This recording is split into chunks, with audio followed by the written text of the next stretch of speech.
우리가 이렇게 어버이 주일이 되게 돼서 부모님에게 효를 다하는 그런 모습들을 한번 생각해 보면 성경이 말씀해주고 있는 효하고 현대 사회하고는 좀 거리가 먼 것 같은 일들이 너무 많이 이루어지고 있습니다.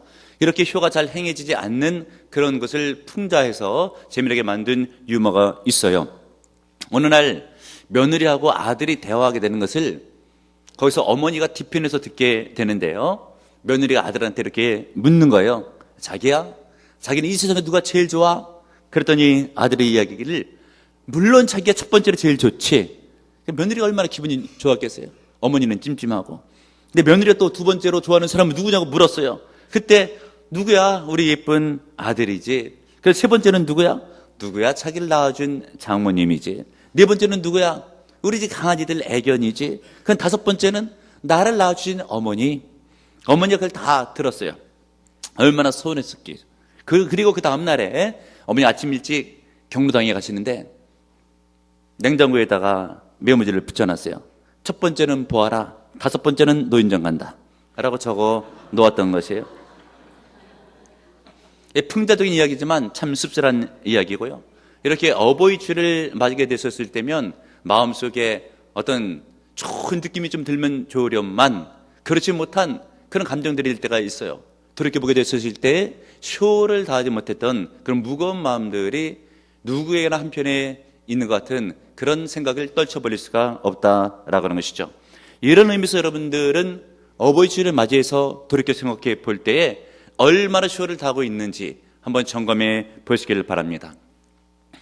갈수록 이 가정제도 내지는 사회제도가 바뀌어가고 있을 때 효를 다하기는 힘든 그런 세상이잖아요. 예전에 대가족 제도 하에 다 같이 온 가족이 3대, 4대 모여서게 됐을 때는 효를 행하기가 얼마나 좋았고 또 그런 모습들이 얼마나 많이 있었겠습니까? 이런 모든 대가족 제도가 소가족 제도로 바뀌고 지금 핵가족 시대가 된 지 벌써 오랜 세월이 지났잖아요. 그러다가 보니까 효를 실천하는 모습들이 참 잘 느껴지지 않는 그런 시대가 되었던 것이에요. 이런 의미에서 여러분들은 어떻게 부모님에게 효를 다하고 있는지, 혹시 부모님을 모시고 아니면 부모님에게 효를 하고 있는 그런 모습들이 한편에 있어서는 짐처럼 버겁게 느껴지지 않는지를 한번 잘 살펴보셔야 됩니다. 어느 집에 누군가가 예를 들어 부모님이 이제는 핵가족 시대니까 같이 모여 살지 않고 있다가 자식이 보고 싶어서 한번 방문을 했다고 한번 가정해 보십시오. 그러면 오래간만에 자식들을 보고 싶어가지고 부모님이 집에 방문하게 되었으면 그 부모님의 마음이 좀 편하게 느껴질 수 있어야 되는데 왠지 잘못 온 것 같고 가시방석에 앉을 것 같고 만약에 말은 안 하지만 언제 가시나 라고는 그런 느낌을 받는다고 한다면 얼마나 부모님의 마음이 아프겠습니까? 이런 일들이 비일비재하게 요즘 현대사회, 한국사회에서도 많이 일어나고 있습니다. 그런데 이런 문제들이 최근의 문제만은 아니었던 것 같고요. 바울 사도가 편지를 썼던 에베소 교회에게 편지를 쓰는데 이때뿐만이 아니고 바울은 성경에 13권 내지 14권의 성경을 저술하게 되는데 곳곳에서 부모에게 효를 다할 것을 몇 번이나 강조하고 있어요. 그 이유는 무엇일까? 그렇지 못한 모습들이 그때도 있었다라고 하는 것이죠. 그래서 보게 되면 디모데전서 5장 8절의 말씀이에요. 바울의 편지입니다. 누구든지 자기 친족 특히 자기 가족을 돌아보지 아니하면 믿음을 배반한 자요 불신자보다 더 악한 자니라 라고 되어 있어요. 기독교를 모르는 사람들이 기독교는 부모도 몰라본다라고 이야기하는 사람들이 간혹 있지만 모르시는 말씀이고요. 성경은 부모를 극진히 숨길 것을 군데군데 가르치고 있습니다. 특별히 부모님을 잘 모시지 못하고 효를 행치 못하면서 신앙생활, 믿음생활 하고 있다고 한다면 그것은 믿음생활 제대로 하는 것이 아니다. 그 믿음을 버린 것이다 라고 이야기를 해주고 있고요. 심지어 예수 믿는 자로서 불신자보다도 더 못한 자다 라고 성경은 말씀해주고 있어요. 그러므로 예수를 믿는 우리 보람전의 성도들 부모님께 효를 다하시는 여러분들 되시길 바랍니다. 디모데전서 5장 4절에 있는 말씀, 바울의 편지 가운데 있는 말씀입니다. 만일 어떤 과부에게 자녀나 손자들이 있거든 그들로 먼저 자기 집에서 효를 행하여 부모에게 보답하기를 배우게 하라. 이것이 하나님 앞에 받으실 만한 것이니라.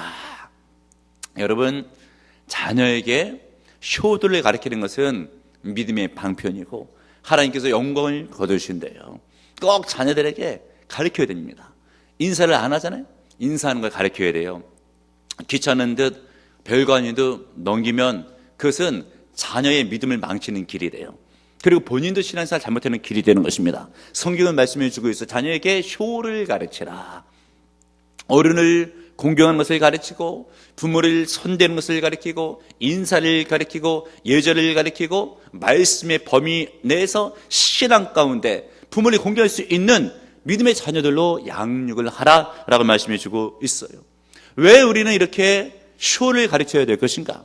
그것은 하나님의 명령이기 때문에 그렇습니다. 오늘 본문에 있는 말씀을 보세요. 1절에 있는 말씀, 자녀들아 주 안에서 너희 부모에게 순종하라. 이것이 옳으니라. 2절, 네 아버지 어머니를 공경하라. 순종하라, 공경하라, 명령의 말씀이에요. 해도 되고 안 해도 되는 게 아닙니다. 예수 믿는 성도는 무조건적으로 부모님 앞에 효를 다해야 돼요. 어떤 부모인지는 별로 중요하지가 않아요. 부모님이면 부모님의 효를 다해야 되는 것이에요. 그리고 2절에 다시 한번 보시길 바랍니다. 내 아버지와 어머니를 공경하라. 이것은 약속 있는 첫 계명이니라. 이 첫 계명에 대해서는 지난 주일날 설교할 때 언급했기 때문에 설명을 생략하기로 하겠고요. 하여간 부모님께 효를 다하는 것은 첫 번째 계명이래요. 왜 첫 번째 계명인가? 많은 계명 가운데서 아주 중요한 계명이다.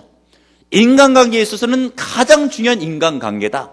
그럴 것이 태어나면서부터 첫 번째 맺는 인간관계가 부모와의 인간관계예요.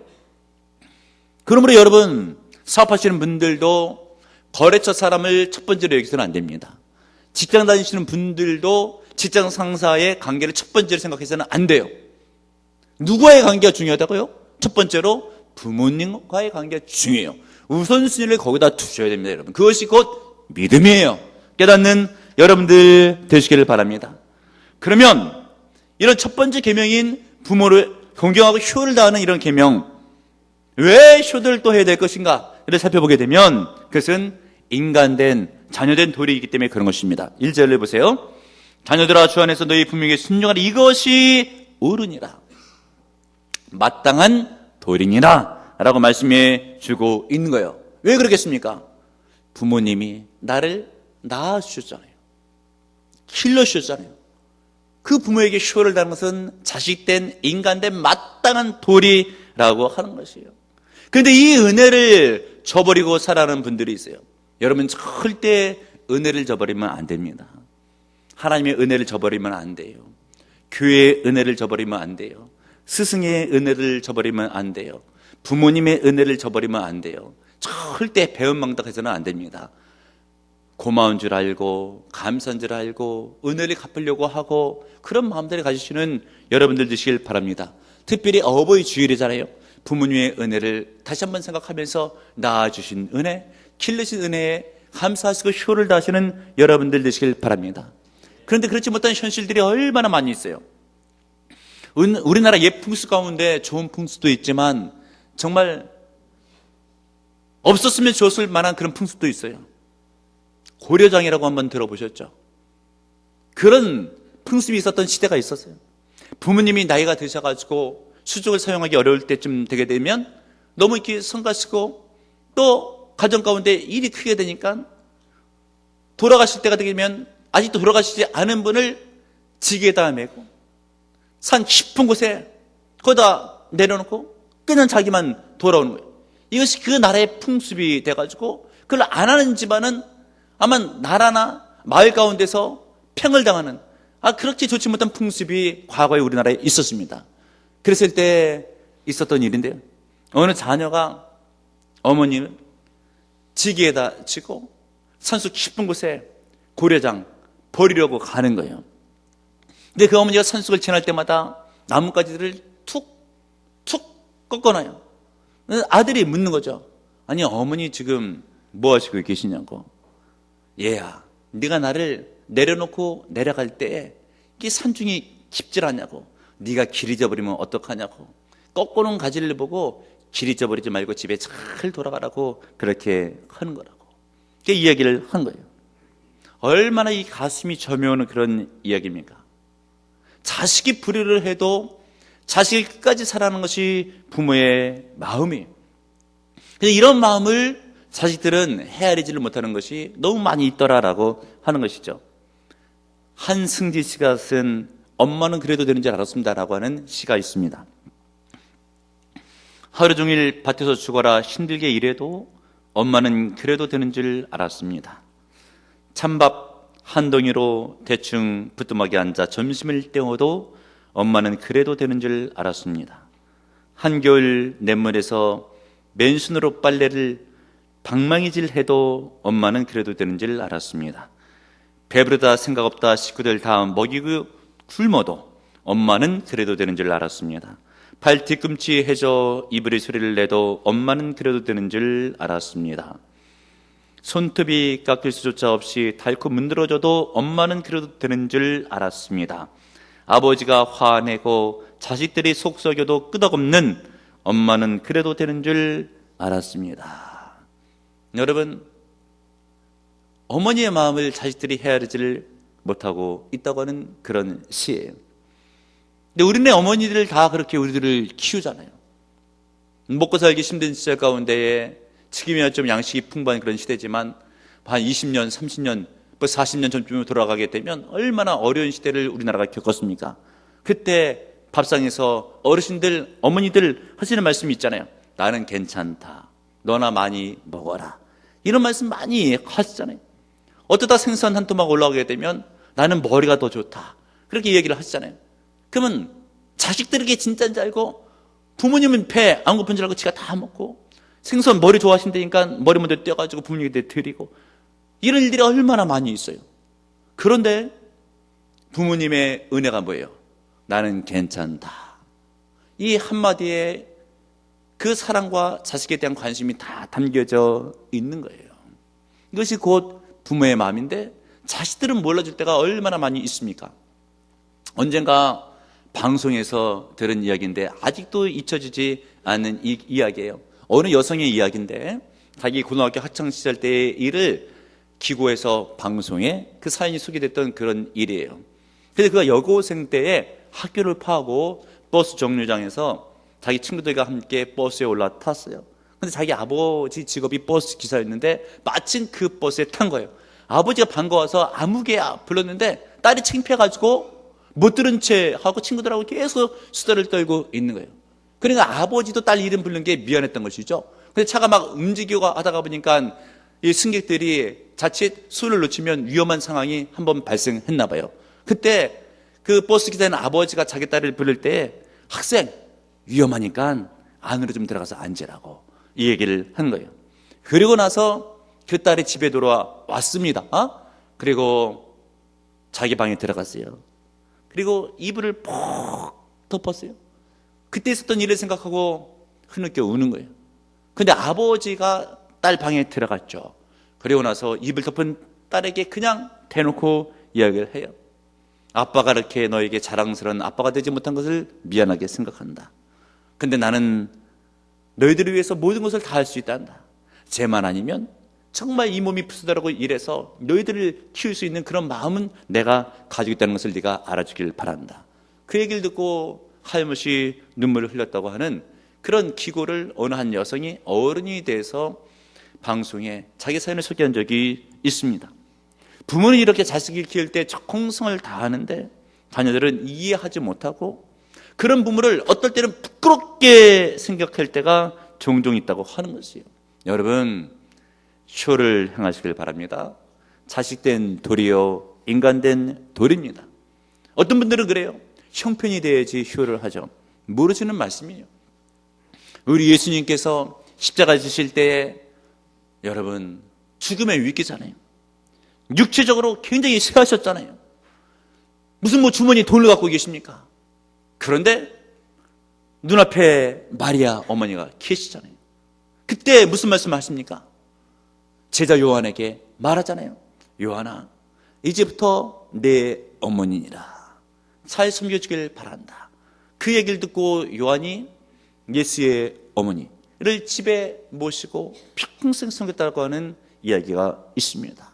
여러분, 자기 입장 생각할 것이 아니라 효를 행하시는 여러분들 되시길 바랍니다. 성경 보세요. 어떤 효를 행해야 될 것인가? 1절을 보세요. 자녀들아 주 안에서 너희 부모에게 순종하라. 이것이 옳으니라. 부모님께 효를 잘할 때는 순종을 해야 돼요. 말을 잘 듣는 것이 첫 번째 효도라고 하는 것이죠. 그런데 그렇지 못한 자녀들이 얼마나 많이 있어요. 부모님 무슨 말씀을 하면 아버지가 뭘 한다고 그러시냐고, 엄마는 뭘 한다고 하시냐고. 이게 잘못된 겁니다. 귀담아 들어야 돼요. 그것이 곧 오늘 성경 본문에 부모에게 효를 하라고 하는 것이에요. 그리고 부모님의 말뜻에 순종하게 됐을 때는 속뜻을 깨닫고 순종해야 됩니다. 그렇지 못하면 다른 일이 발생하는 거예요. 어느 집안에서 있었던 일인데 딸이 잘못해서 어머니의 야단을 쳤어요. 썩 나가라고. 그래서 딸이 나갔어요. 낮에 있었던 일인데 해가 져도 들어오질 않는 거예요. 그러니까 이 어머니가 딸이 들어오나 발자국 소리만 들리면 나가보는 거예요. 다른 사람이고 하는 거예요. 그리고 나서 밤을 새는 거예요. 새벽 이슬 맞도록 왔다 갔다 나갔다 들어왔다 하는 거예요. 그러다가 아침 해가 뜰 때쯤 돼가지고 이른 아침에 저벅저벅 딸이 집으로 돌아오는 거예요. 어머니가 딸한테 얘기를 하죠. 어디 갔다 왔냐고. 엄마가 나가라고 그래서 내가 나갔지 않냐고. 나 지하 대피소에서 쪼그리고 앉았다 추워가지고 이제 올라오는 거라고. 근데 엄마가 뭐라고 하냐면 야단치지 않고, 얘야 돌아와줘서 너무 고맙다. 엄마가 나가라고 한 말은 그런 뜻이 아니었어 라고 얘기를 했다고 하는 것이. 여러분, 부모님의 속뜻이 있잖아요. 아시잖아요. 왜 모른 척하고 이상하게 행동하세요? 마음을 선하게 먹고 속뜻을 파악하고 잘 순종을 하셔야 돼요. 특별히 나하고 의견이 다를 때에도 순종을 잘하시는 여러분들 되시길 바랍니다. 왜 순종을 잘해야 되는가? 부모님은 사랑해서 하시는 말씀이잖아요. 인생을 오래 살아오셨잖아요. 지혜로운 말씀인 거예요. 그런데 어렸을 때에는 부모님이 하시는 말씀이 다 맞는 말씀인 것 같아요. 20대 30대 돼서 머리가 크면 부모님이 어떤 말씀을 해도 자기가 맞는 것 같아요. 그런데 시은이 다 되고 50 넘어보면 하실 말씀들이 다 있어요. 부모님 말씀이 참 지혜로운 말씀이었다고. 그러니까 부모님 말씀에 순종하라고 하는 겁니다.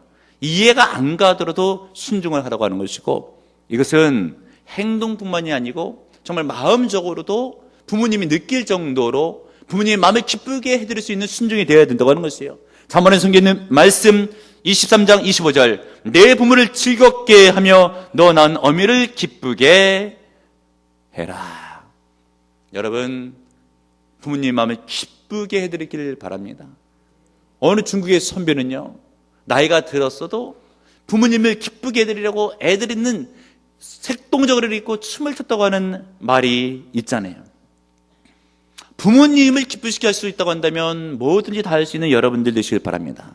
그런데 조건이 붙잖아요. 어떻게? 성경을 보게 되면 자녀들아 주 안에서 너희 부모에게 순종하여라. 주 안에서. 부모님도 하나님이 이 땅에 보내신 분이시고 부모님도 하나님을 믿어야 되고 또 하나님을 섬겨야 되는 거예요. 그러니까 하나님의 방법 안에서 부모님께 쇼를 하라고 하는 것이죠. 이것을 잘 알 수 있을 만한 예화가 있어요. 주기철 목사님이 하나님을 섬기면서 어머니에게 어떻게 쇼를 했는가에 대한 말씀이 있습니다. 그가 고문받으면서 옥중에서 쓴 일기가 있어요. 들어보시기 바랍니다. 자식을 아끼지 않는 부모가 어디 있으며 부모를 생각지 않는 자식이 어디 있겠습니까? 내 어머님 나를 낳아 애지중지 키우시고 가르치신 은혜 태산같이 높습니다. 어머님을 봉양하지 못하고 잡혀다니는 불효자의 신세, 어머님 생각이 더욱 간절합니다. 내 어머님은 나를 금지 억압으로 길러주신 이 몸이 남의 발길에 치이고 매마다 상할 때 내 어머님의 가슴이 얼마나 아프실까? 춘풍추 비바람이 옥문에 뿌릴 때에 고요한 밤 달빛이 철장에 새어들 때에 내 어머니 생각 간절하여 눈물 뿌려 기도합니다. 어머님 보양한다고 하나님의 계명을 범할 수는 더욱 없었습니다.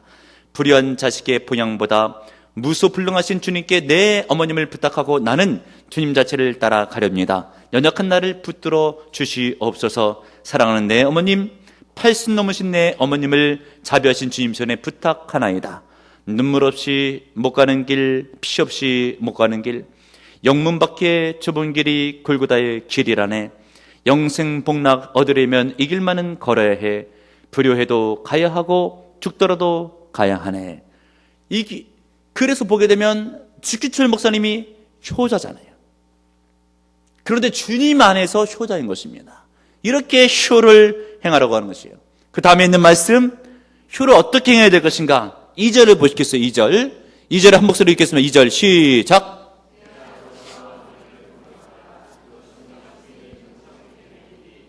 아멘. 공경하는 것입니다. 이 공경하라라고 하는 것은 원문에는 카바드라고 되어 있어요. 중요하게 여기다, 무겁게 여기다, 이런 뜻이 있는 거예요. 부모에게 효를 다하기 위해서는 부모님을 중요한 분으로 여기셔야 돼요. 그래야지 효가 가능한 겁니다. 잠언성경에 있는 말씀 23장 22절, 너를 낳은 아비에게 청종하고 내 늙은 어미를 경히 여기지 말지니라. 아멘, 할렐루야. 부모님을 중요시 여기시는, 잘 섬기시는 여러분들 되시길 바랍니다. 예를 들면 집에 파티를 열 때 사람들이 집에 내방하시잖아요. 그러면 부모님이 계시면 먼저 윗 어른에게 인사를 다 시키고 나서 자기네들 일을 보라라고 하는 것이에요. 그렇지 못한 집도 있더라라고 하는 얘기를 한번 들어본 적이 있어요. 어느 목사님께서 목회를 하시면서 신방을 하시는데 예고 없이 어느 지사님 댁에 신방을 했나 봐요. 띵동 천정을 눌렀는데 나이 드신 할머님이 나오신 거예요. 여기 할머니가 사신다는 얘기는 들은 적이 없는데, 그런 생각 가운데 여쭤본 거예요. 청소 보시냐고. 아니라고. 나는 오래전부터 여기 같이 살았다고. 언뜻 드는 생각이 어머님이신가 보다 라고 생각이 들었던 것이에요. 그럼 제가 기도를 좀 해드리겠다고 라고 해서 방에 들어가 봤더니 거실도 다 좋고 주방도 다 좋고 한데, 그 어머님을 모셔놓은 방은 딱 두 가지가 있는데, 하나는 가스레인지, 또 하나는 라면 끓여 먹을 수 있는 냄비, 딱 두 개가 있더래요. 목사님이 그것을 보고 얼마나 가슴이 저며오는지. 근데 어머님이 계신지도 몰랐어요. 왜냐면 집사님이 얘기를 해주질 않았으니까. 그런데 그런 집안 가운데 여집사님의 아들도 커서 장가를 가게 됐는데 미국 여성을 새긴 거예요. 근데 그 미국 여성이 부모님을 절대 안 모시겠다고 하는 것이에요. 어떻게 됐는가? 쫓겨나다시피 나중에 양론에 맡겨지고 자식은 멀리 딴 데 가서 살고 있는 거예요. 왜 그런 일들이 발생을 하게 되었는가? 부모님이 그 자식을, 아들을 키울 때 잘못 키운 거예요. 할머니 방에는 절대 근처도 가지 말라. 할머니 먹던 음식 불결하니까 먹지도 말라. 이렇게 교육을 시켰던 거죠. 그것을 보고 자랐잖아요. 똑같이 행하는 겁니다. 여러분, 자식에게 효를 받고 싶으면 부모에게 효를 행하시는 여러분들 되시기를 바랍니다. 그리고 이 공경이라고 하는 것은 마음으로만 하는 게 아니에요. 물질이 들어가는 것이 공경입니다. 깨닫는 여러분들 되시기를 바랍니다. 부모님이 나이가 드셔가지고 이제 스스로 생계를 꾸려갈 수 있을 만한 여력이 되지 못했을 때에 물질적으로 부족함이 없이 도와드리려고 하는 것이에요. 여러분들이 어린 시절 가운데 돈을 벌지 못하는 시절 가운데 부모님이 힘쓰게 뼈 빠지게 일해가지고 물질적으로 뒷바라지를 해줬잖아요. 그리고 이제 내가 생계를 꾸려갖고 있게 됐을 때 부모님이 이제 은퇴하시고 나다 보면 몸이 쇠하시잖아요. 이런 부모님을 마땅히 물질로 효를 해서 생활하는데 전혀 불편함이 없도록 여러분들이 효를 다할 것을 성경은 말씀해주고 있는 거예요. 예를 들면 여러분들이 옷을 하나 장만하러 나갔다 라고 하게 되면 부모님을 좀 생각하라고 하는 것이죠. 부모님은 입으실 만한 옷이 있는가? 특별히 철이 바뀔 때 그때 입으실 만한 옷이 있는가? 생각을 해주라고 하는 것이죠. 여러분, 나이 드신 분들은요, 육체가 쇠하시고 주름도 생기고 하시니까 젊은이들하고는 틀립니다. 젊은이들은 대충 아무거나 싼 거 걸쳐도 대충 폼이 나요. 나이 드신 분들은 좋은 거 입혀드려야 그래도 폼이 나는 거예요, 여러분. 부모님에게 효를 다하셔야 돼요. 그리고 맞는 거 드시러 가실 때 꼭 어르신들 모셔야 되지. 그렇게 하지 않고 집 봐달라고 하고 자기만 좋은 거 먹으러 다니고, 절대 그래서는 안 돼요. 특별히 나이 드신 분들 몸이 안 좋고 아플 때가 많아요. 빨리 병원에 모셔야 됩니다, 여러분. 그것이 성경이 말씀해주고 있는 공경이라고 하는 것이에요.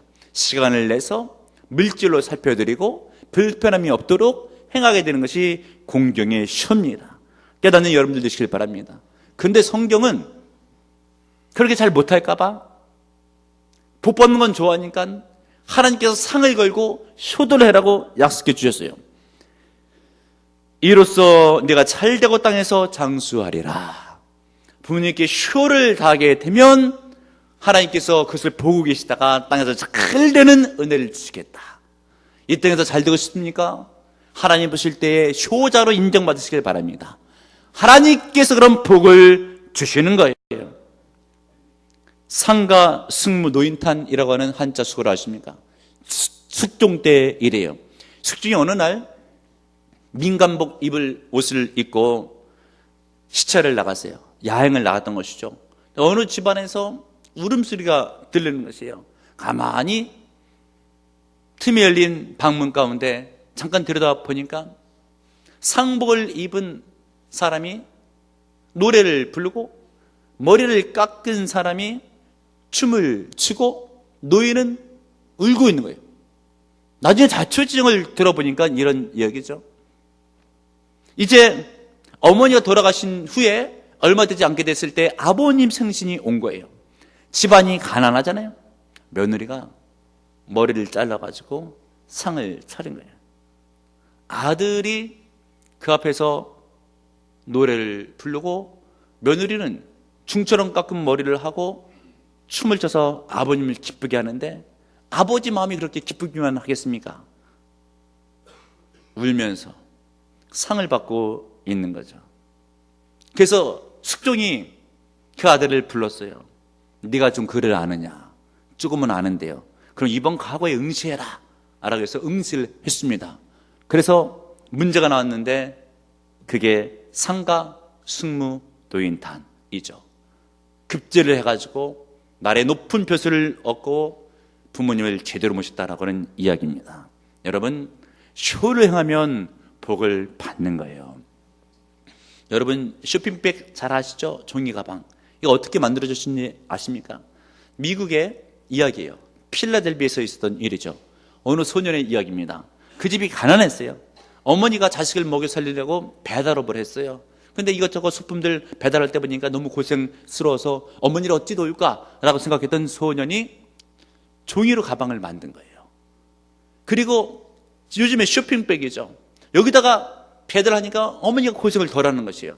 굉장히 지혜로운 그런 일이잖아요. 이 가방이 굉장히 좋은 아이디어라고 해서 세계적으로 지금 어디든지 다 쇼핑백을 사용해요. 이것이 1887년도에 필라델비아에서 있었던 일이고, 그는 찰스 스틸웰이라고 하는 사람입니다. 대부가 된 거예요. 여러분, 효를 행하다 보면 복을 받는 겁니다. 그런데 여러분, 이걸 아셔야 돼요. 효를 행하는 것도 기한이 있다라고 하는 것이에요. 부모님 돌아가시면 언제 효를 행하겠어요? 부모님 살아생전에 따스한 밥을 해 지어드려야 드실 수가 있고, 생선 한 마리라도 구워 드릴 때 부모님이 살아계셔야 드실 수가 있는 거예요. 돌아가시면은 아무리 상 잘 차려놔도 어떻게 드실 수가 있겠습니까? 그래서 예수인이 정철의 시 가운데 늦은 일, 후회될 만한 일, 자칫 그런 일들이 부모 공경이다라고 그렇게 가르쳤어요. 어버이 살았을 때 숨기길랑 다하여라. 지나간 후면 애달바 어이하리.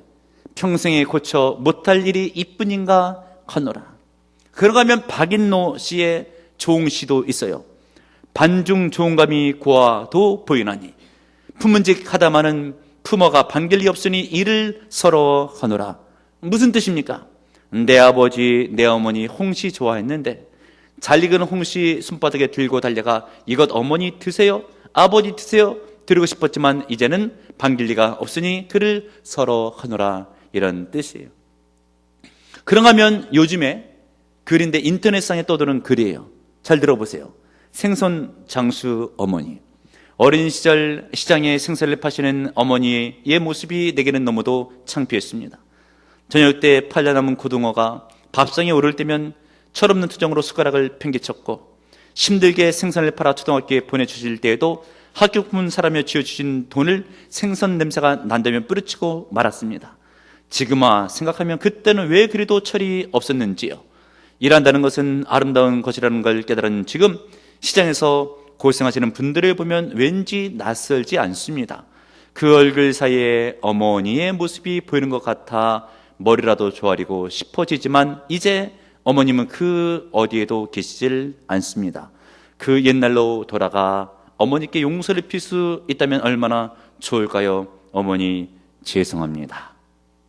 그러므로 여러분, 부모님 살아계실 때 효를 다하시는 여러분들 되시기를 바랍니다. 늦철이 들어가지고 막 효도하려고 했을 때 부모님이 안 계시면 어찌할 거예요? 그렇다고 해서 효가 꼭 맡긴 것만은 아니에요. 왜 그렇겠습니까? 예를 들어 예수 믿고 부모님이 먼저 천국에 가셨다고 해 보십시오.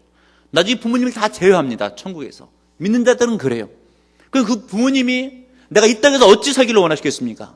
믿음 생활 제대로 잘해서 천국에 갔을 때 큰 상급 받기를 부모님이 원할 거 아니에요. 그러니까 신앙생활 부모님이 돌아가셔도 열심히 잘해야 되는 거예요. 혹 천국에 가시 않았다면 어떻게 할 거예요? 그래도 자기 자식만은 천국에 가서 큰 상급을 받기를 원하실 거 아니에요. 부모의 마음이 그렇잖아요. 그래서 부모님 돌아가셔서도 신앙생활을 잘해야 되는 겁니다. 여러분, 어버이 주일이잖아요. 기독교는 효의 종교예요. 오늘 본문 말씀해 주고 있잖아요. 효를 행해야 된다고. 왜요? 하나님의 명령이니까. 인간된 도리니까. 어떻게 하래요? 순종하고 공경하며 마음으로 물질로 돌봐드리는 것이 효라고 하는 것이에요. 이런 효를 행하게 되면 하나님께 복을 주시다가 큰 상과 복을 내리시겠대요. 효를 다함으로 부모님의 마음을 기쁘시게 하고 하나님께 영광 돌리고 인생이 복되시기를 주님의 이름으로 축원합니다. 주님 감사합니다. 오늘도 주님의 말씀 듣게 하시니 감사드립니다. 하나님의 명령을 받들어 부모님에게 효를 다하게 도와주시되 부모님이 살아계신 것도 은혜다라고 생각해서 최선을 다하여 마음으로 물질로 믿음으로 하나님 앞에 영광 돌리시지 효를 다하는 믿음으로 승리하게 도와주시었고, 그리고 부모님이 먼저 가신 분이 계시다 할지라도 신앙생활로 하나님의 영광 돌리며 하나님의 은혜 가운데 믿음의 효를 실천할 수 있는 성도되게 도와주시었고, 특별히 어버이 주일을 맞이하여 하나님께 부모님들 위해 건강의 복을 내리시고 믿음의 복을 내시고 심령의 평강의 복을 내리셔서 노후의 인생이 복되게 하옵소서. 예수님의 이름으로 기도합나이다. 아멘.